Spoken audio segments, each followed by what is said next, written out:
tabia nchi, sisi wana Engorika kata ya Nwalarami tunaye shida kubwa sana kwa sababu hatulimi. Pia tuna shida ya maji kwa ajili ya matembo. Tukichimba mabwawa, tembo wanafamia, wanakunywa. Tukipanda mashamba, tembo wanafamia mpaka wanaingilia manyumbani.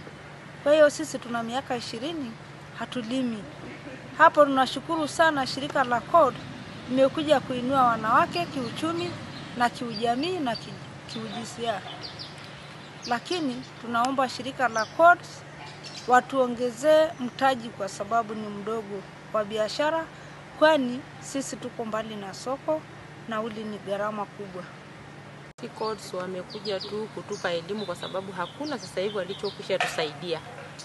Ila wametukuta tukiwa na shirika moja linaitwa Engo pale Ngaruka, ambao kwa kweli hilo shirika linatusaidia kutupa elimu, pia kutusaidia kuwasomesha watoto. Kwa hiyo kwa kweli wametukuta CORD tukiwa na lile shirika la Engo ambao ndio wanatusaidia hata kutuhamasisha tuwe na elimu ya kuwa kwenye vikundi kina mama. Kwa hiyo kwa kweli CORD sisi tunaona ni shirika letu ambao wameshatupa tu elimu, lakini kwa msaada wa aina yoyote bado hatujapata.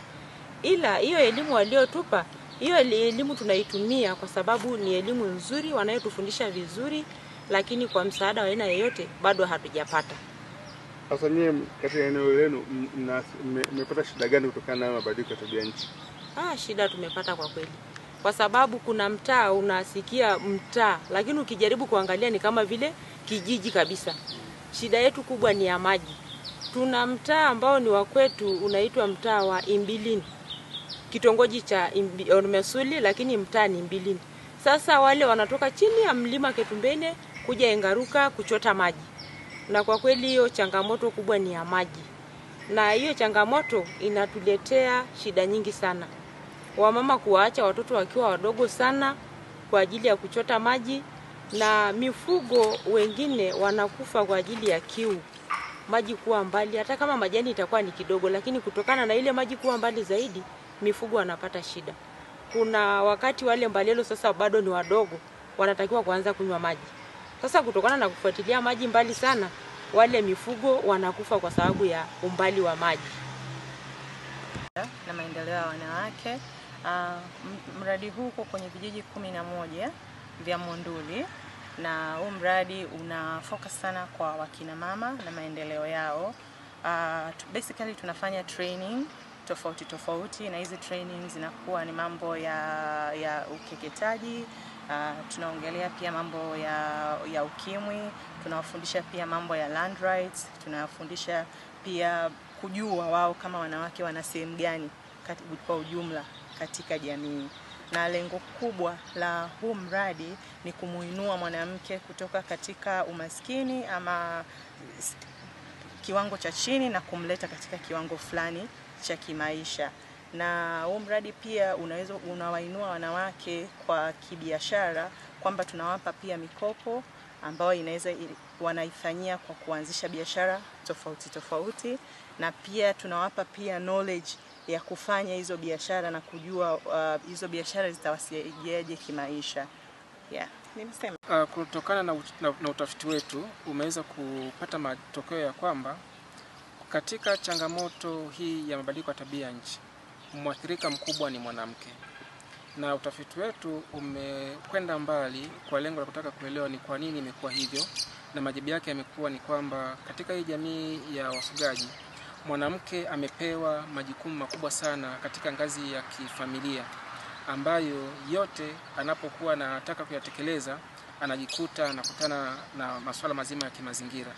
Kwa mfano, mama huyu anatakiwa ndo ahakikishe kwamba nyumbani kuna chakula cha kutosha, lakini kutokana na ukame chakula hakitoshi. Kwa hiyo mama ndo anaanza kuwa wa kwanza anayeanza kuumiza kichwa kwamba afanye nini familia yake ipate chakula. Lakini inapokuja swala la maji, tumeona kwamba kuna baadhi ya maeneo wa kina mama wanakwenda kupanga foleni kwa masaa zaidi hata ya 10 akisubiria nafasi yake ya kuweza kufunga maji, apate maji ya kupeleka nyumbani kwa ajili ya matumizi ya nyumbani. Na tunaona kwamba kwa kufanya vile, ule muda anaopoteza kwenye kuhangaika na swala la maji angeutumia kwenye mambo mengine ya uzalishaji, huyu mama angeweza kujitafutia kipato kwa lengo la kuendesha maisha yake. Lakini mbali na hili, tumejifunza kwamba hawa kina mama kutokana na shughuli za huu mradi wamepewa mafunzo na elimu ambayo inawasaidia kuongeza ule uwezo wa kukabiliana na hizi changamoto za mabadiliko ya tabia nchi. Wamama wengi sasa wapo kwenye vikundi vya kijasiriamali na wanapata elimu mbalimbali ambayo inawasaidia kuweza kuwa na njia mbadala kwa ajili ya kuhakikisha kwamba wanainua vipato vyao. Naitwa Dr. Miriam Zakaria. Kwa leo ni mwezeshaji kwenye warsha hii ambayo imekutanisha wadau mbalimbali pamoja na wanufaika wa mradi, na madhumuni makubwa ya kukutana siku ya leo ilikuwa namba moja ni kubadilishana uzoefu pamoja na kupata ripoti ama kusikiliza mawasilisho mafupi ya ripoti ambayo ilifanyika,